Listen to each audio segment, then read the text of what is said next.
Good morning friends. তো ঘড়িতে সময় হয়েছে এই 6:40 আর আজকে আমাদের দীঘাতে ডে 2। আজকের কি কি প্ল্যান আছে তোমাদের তো সব কিছু বলবো। তার আগে এখন যাচ্ছি হলো এই সমুদ্রের দিকে। আমরা সবাই মিলে এই পারে যাচ্ছি। এই যে দেখো,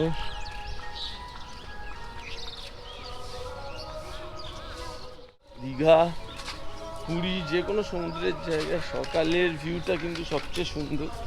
তাই আপাতত সমুদ্রে যাব, পিকচার তুলব।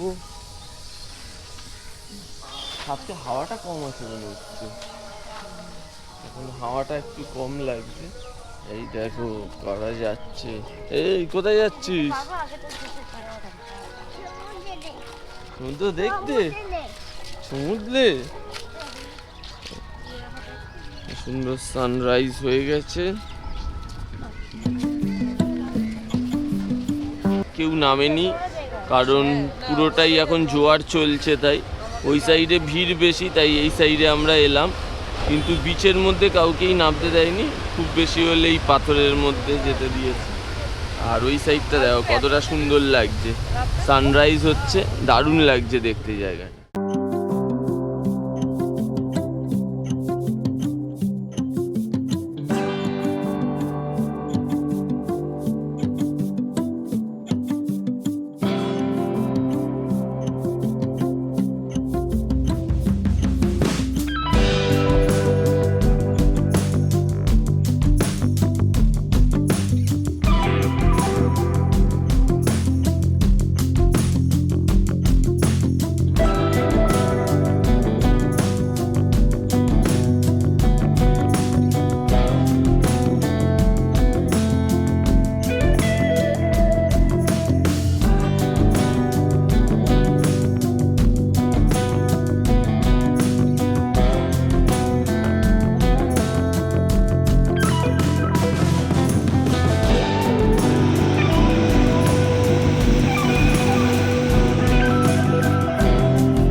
কিছুক্ষণ আমরা এই সমুদ্রের পাড়ে বসলাম, আবার একটু ভিতরের দিকে যাচ্ছি। এই মাঠের ওপর দিয়ে এই দোকানগুলোয় চা খেতে যাবো। পুচকেদের তো বেশিক্ষণ সমুদ্র দেখতে হওয়া লাগে না, কারণ ওদের ইচ্ছা ছিল একটু পা ভেজানোর, কিন্তু প্রচণ্ড জোয়ার, সেই জন্য কাউকেই সমুদ্রে নামতে দিচ্ছে না। আর আজকে স্নানও করতে পারবে কিনা জানি না, কারণ জোয়ার থাকলে তো নামতে দেবে না। তো যাই হোক, চলো চলো তোমরা খেলো। উঠবি? চট। তো আপাতত চা মর্নিং টিটা এনজয় করবো। হ্যাঁ,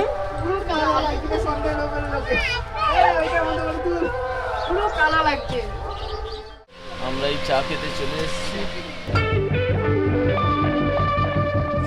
সকালে চা খাওয়ার পরে আমরা টিফিন অর্ডার করে দিয়েছি। টিফিনে খাচ্ছে বেশিরভাগ সবাই পেটাই পাওয়াটা, আর আমি নর্মাল পাওয়াটা একটু ট্রাই করব, দেখা যাক কেমন হয়। যেখানে চা খেয়েছি আর উৎসবটা কি পেটাই পাওয়াটা, উৎসবটা খাচ্ছে কচুরি, একটু আলাদা।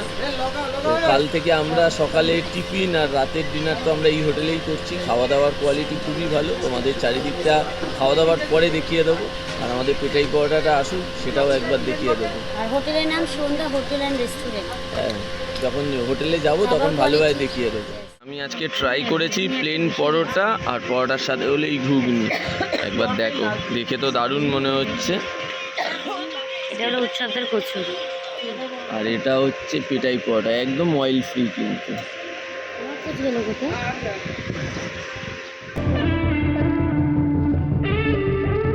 সকালে টিফিন করলাম সন্ধ্যা হোটেল অ্যান্ড রেস্টুরেন্ট থেকে। তো কালকের রাতেও করেছি, কালকে সকালেও ব্রেকফাস্ট করেছি। খাবার দাবার কোয়ালিটি যথেষ্ট ভালো, আজকের রাতেও করব। সেটাও কি করব তোমাদের দেখাবো। যারা যারা সকালের টিফিন থেকে শুরু করে দুপুরের লাঞ্চ আর রাতের ডিনার করতে চাও তো সন্ধ্যা হোটেল অ্যান্ড রেস্টুরেন্টে অবশ্যই আসতে পারো। খাওয়ার কোয়ালিটি নো ডাউট খুব ভালো। ঠিক আমরা যেখানে যেই হোটেল আছি জয়রাম হাইটাইট, তোমরা যে কোনো হোটেলেই থাকো ঠিক দেখবে জয়রাম হাইটাইটের অপোজিটেই পুরো সন্ধ্যা হোটেল অ্যান্ড রেস্টুরেন্ট। খুব ভালো খাবার কোয়ালিটি, মোটামুটি বাঙালিদের জন্য বেস্ট। আরও কারণ আমি প্রতিটা পুরো ঘরোয়া টাইপের রান্না, ভাত ডাল মাছ মাংস সবই মোটামুটি কম বেশি আমরা ঘুরিয়ে ফিরিয়ে ট্রাই করেছি। আজকের আমি মানে পরোটাই শুধু ট্রাই করলাম, বেশিরভাগ সবাই পেটাই পরোটা ট্রাই করে। পরোটার কোয়ালিটিও কিন্তু খুব ভালো, পেটাই পরোটা তো ভালো আর একদমই অয়েল ফ্রি, মানে পুরো ঘরোয়া রান্না মনে হবে।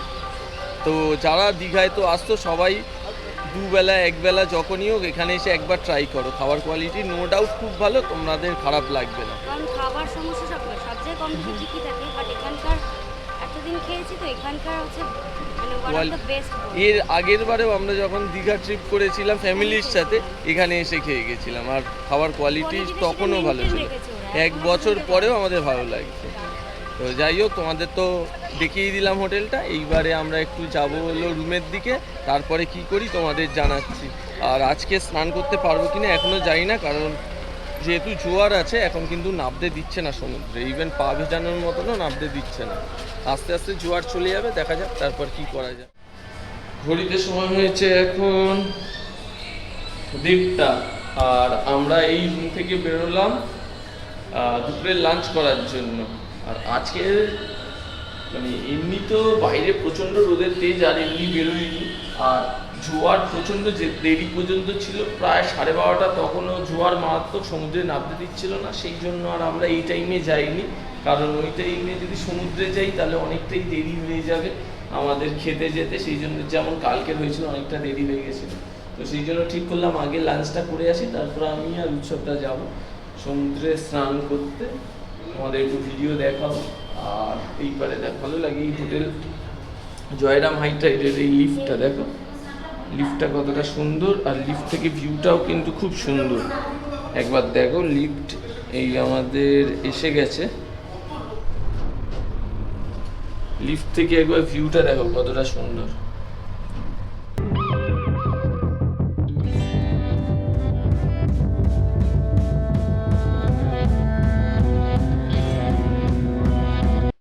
রোদের তেজ কিন্তু মারাত্মক, মানে কি বলবো, সানগ্লাস পরে আছি তাও কোনো চেঞ্জ মনে হচ্ছে না কিছু।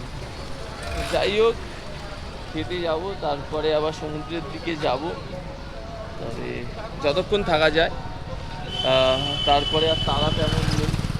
তো চলো আগে পেট পুজো করে নেওয়া যায়, বাকিরা সবাই আসছে।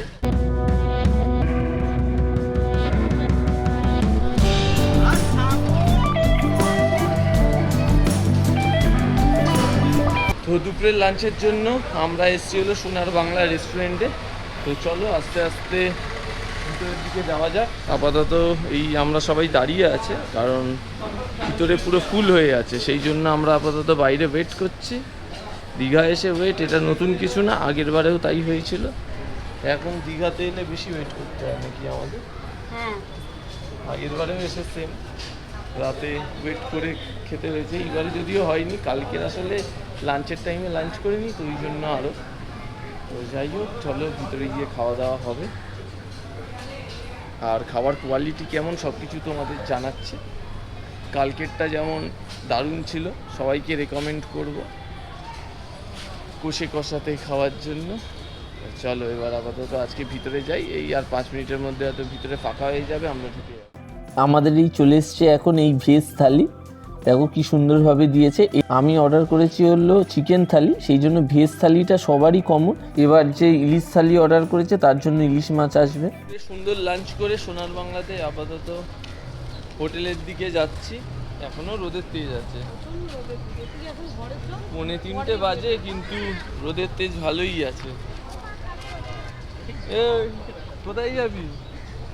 হোটেলে না সমুদ্রে?